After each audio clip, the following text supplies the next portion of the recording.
Hello friends, எனக்கு இந்த வீடியோவில் ஒரு முக்கியமான ஜோதிட தாள்களை தான் அதிரடியாக இந்த வீடியோவில் எச்சரிக்கையாக பார்க்க போகிறோம். பார்க்குறதுக்கு முன்னாடி என்ன எச்சரிக்கையாக பார்க்க போகிறோம் அப்படிங்கிறத இன்ட்ரோவில் ஷேர் பண்ணுறேன்.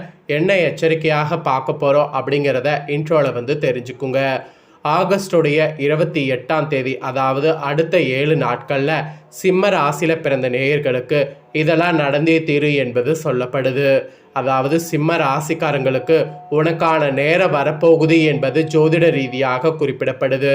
அப்படி குறிப்பிடப்படக்கூடிய அந்த ஜோதிட தாள்களை தான் இப்போ இந்த வீடியோவில் என்னங்கிறத ஷேர் பண்ண போகிறேன். இந்த வீடியோ சிம்ம ராசிக்காரங்களுக்கு ரொம்ப யூஸ்ஃபுல்லாக, ரொம்ப இன்ட்ரெஸ்டாக இருக்கும்.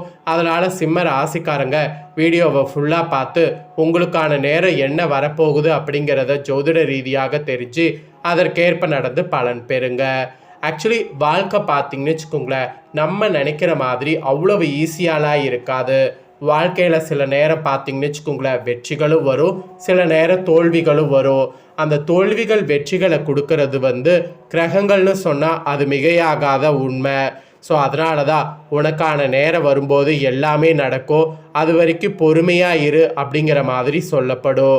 பொறுத்தார் பூமி ஆர்வார் என்ற பழமொழிக்கேற்ப உங்களுக்கான நேரம் வரும்போது எந்த ஒரு விஷயம் செய்தாலும் அதில் நன்மை நடைபெறும். ஸோ அந்த மாதிரி இப்போ கரெக்டாக 28ஆம் தேதி வரக்கூடிய அன்னைக்கு ஆபத்தான சந்திர கிரகணமானது ஏற்படுகிறது.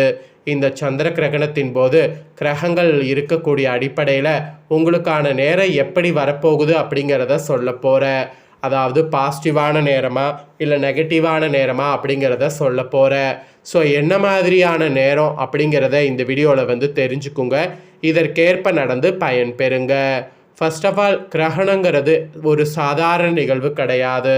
நிறைய பேர் கிரகணங்கிறது ஒரு சாதாரண நிகழ்வுன்னு சொல்லி கடந்துடுறோம்.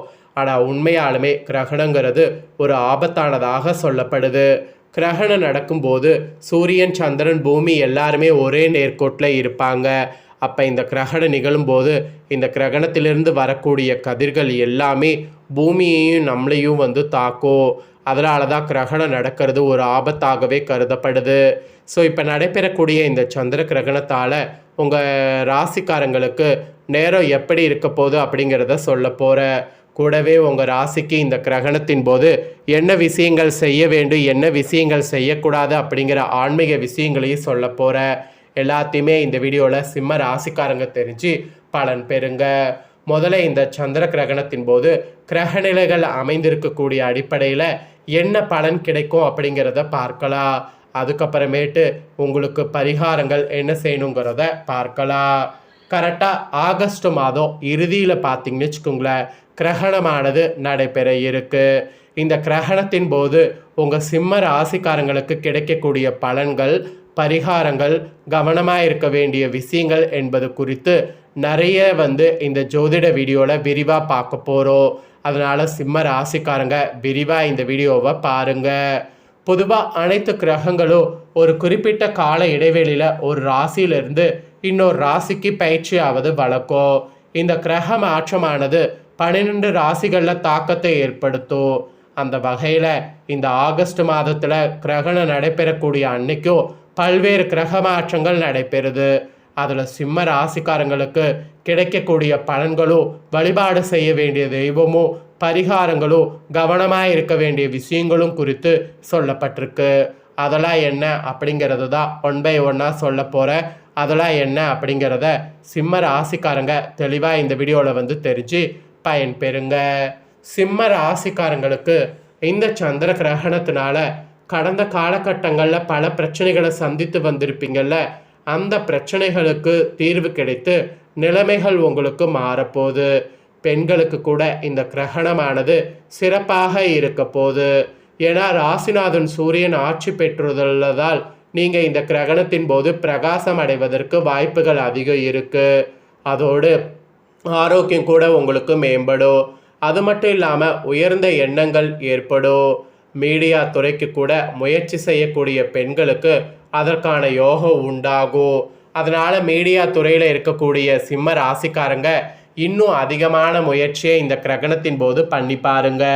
உங்களுக்கான முயற்சியில் வெற்றி கிடைத்து யோகம் உண்டாகிறது பார்த்தீங்கன்னு வச்சுக்கோங்களேன், ஈஸியாக வந்து உங்களுக்கு அமையும். அதுக்கப்புறமேட்டு சிறப்பான பதவிகள் கிடைக்கும். சுக்கிர பகவான் நீச்சம் அடைந்திருக்கிறாரு. 3-10க்கு உடையவர் நீச்சமாகிறது. அலுவலகத்தில் கலகம் ஏற்படும். அது மட்டும் இல்லாமல் பணவரவு நன்றாக இருக்கும். பொருளாதாரத்தில் நல்ல முன்னேற்றம் இந்த கிரகணத்தில் ஏற்படுங்கிறதுனால பொருளாதாரத்தில் நிறைய சேமிப்பது பண்ணுங்க. தொழில் வேலையில் மிகுந்த கவனமாக இந்த கிரகணத்தின் போது இருக்க வேண்டும். ஏன்னா கெட்ட பெயர்கள் வாங்காமல் நிறைய வாய்ப்புகள் வருவது இருக்கு. அதாவது கெட்ட பெயர் வாங்குவதற்கு நிறைய வாய்ப்பு இருக்குது. அது வாங்காமல் இருக்க பார்த்து கொள்ளுங்கிறது இந்த கிரகணத்தின் போது உங்கள் ராசிக்கு எச்சரிக்கையாக சொல்லப்பட்டிருக்கு. 7வது இடத்துல ராகு இருப்பதால் வேலை இழப்பதற்கான வாய்ப்பு ஏற்படும். அதனால் மிகுந்த கவனம் தேவை. அது மட்டும் இல்லாமல் வெளிநாடு செல்ல வேண்டும் என்று முயற்சி செய்யக்கூடிய சிம்ம ராசிக்காரங்களுக்கு இந்த கிரகணத்தின் போது நடக்காது. அடுத்து கொஞ்ச நாள் கழித்து கண்டிப்பாக முயற்சி பண்ணிங்கன்னா நடக்கும். குடும்பத்தில் சண்டை வாக்குவாதம் வராமல் உங்களை பார்த்து கொள்ள வேண்டும்.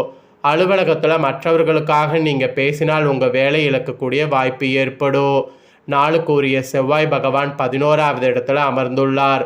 துணையின் குடும்பத்தினரோடு பிரச்சனை ஏற்படும். அதனால் கவனம் தேவை.